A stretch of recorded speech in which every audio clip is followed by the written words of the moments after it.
എന്നുള്ളതല്ല ഞങ്ങളുടെ സന്തോഷം.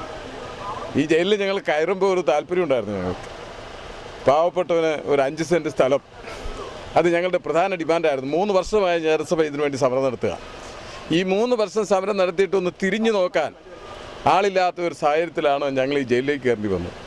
ഒരു പക്ഷേ ഈ പ്രശ്നത്തിന് ഇപ്പോഴൊരു ചർച്ചയ്ക്കെങ്കിലും വന്ന് ഏതെങ്കിലും രീതിയിൽ ഈ പ്രശ്നങ്ങൾ പരിഹരിക്കുന്ന ഒരു രീതിയിലേക്ക് അധികാരിവർഗം എത്തിയില്ലായിരുന്നെങ്കിൽ ഈ ജയിലിൽ ആയിരക്കണക്കിന് ഞങ്ങളുടെ പ്രവർത്തകർ, ഏതാണ്ട് 2000-ലധികം വരുന്ന ഭൂരഹിതരായ പ്രവർത്തകർ ജനസഭയുടെ കീഴിലുണ്ട്.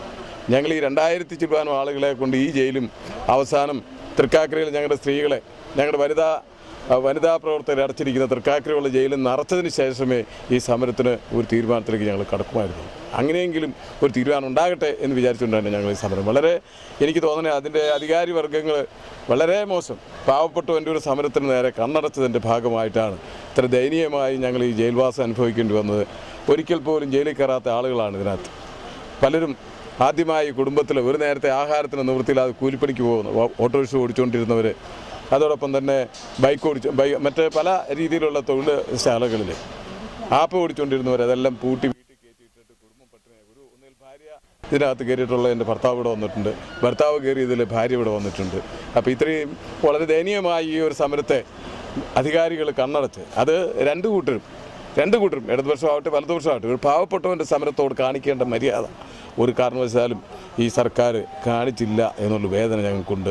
ഈ വേദനയുടെ ഒരു അവസാന ഘട്ടത്തിലേക്ക് കടക്കുമ്പോൾ ഞങ്ങൾക്ക് ഞങ്ങളുടേതായ ഒരു നീതി, ഒരു ന്യായമായ അർഹതപ്പെട്ട ഒരാൾക്കല്ലാതെ അർഹതയില്ലാത്ത ആർക്കും ഒരു സെൻറ്റ് സ്ഥലം കൊടുക്കാൻ ഞങ്ങളാരും പറഞ്ഞിട്ടില്ല.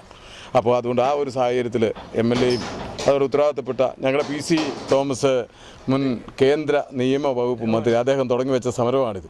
ഞങ്ങളിത് ഉദ്ഘാടനം ചെയ്ത അദ്ദേഹമാണ് 17-ാം തീയതി, ഡിസംബർ മാസം 17-ാം തീയതി. അതിനുശേഷം അന്ന് മുതൽ ഇന്ന് വരെ അദ്ദേഹം ഞങ്ങളുടെ കൂട്ടത്തിലുണ്ട്. ഈ സമരത്തിൻ്റെ വിജയത്തിന് വേണ്ടി അദ്ദേഹം പ്രവർത്തിച്ചിട്ടുണ്ട്. ഞങ്ങളുടെ പ്രവർത്തകരുടെ നിസ്വാർത്ഥമായ പ്രവർത്തനങ്ങൾ ഇതിനകത്ത് ഉണ്ടായിട്ടുണ്ട്. ഈ സമരം ഒരു പരിധിവരെ പറഞ്ഞാൽ ഒരു ചർച്ചയ്ക്ക് വിളിച്ചിട്ടേ ഉള്ളൂ എങ്കിൽ ഞങ്ങൾക്ക് ഫസ്റ്റ് റൗണ്ടിൽ ഒരു സന്തോഷമുണ്ട്. പക്ഷേ ഈ സമരം ഇതിൻ്റേതായ രീതിയിൽ പാവപ്പെട്ടവന് ഭൂമി കൊടുക്കുന്ന ഒരു സാഹചര്യത്തിലേക്ക് കടന്നു വന്നില്ലെങ്കിൽ തീർച്ചയായിട്ടും ഈ സമരം മൂവാറ്റുപുഴയിൽ കേരളത്തിൽ തന്നെ ഒരു ചരിത്രപരമായ സമരമായി ഇത് മാറേണ്ടി വരും.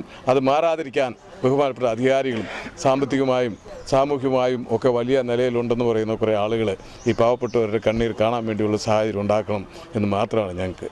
പാനിക്കാടൊക്കെ ഉള്ളൊരു പ്രദേശത്തേക്ക് ആയിരങ്ങൾ കൊണ്ട് ഞങ്ങളൊരു നീക്കത്തിലേക്ക് പോകുന്നതിന് ഒരിക്കലും ഇടവരുത്താതെ ഒരു നല്ല തീരുമാനം, നല്ല മനസ്സുള്ളവരുടെ ഒരു തീരുമാനം അധികാരികളുടെ ഭാഗത്തുനിന്ന് ഉണ്ടാകട്ടെ എന്ന് മാത്രമാണ് ഞങ്ങൾ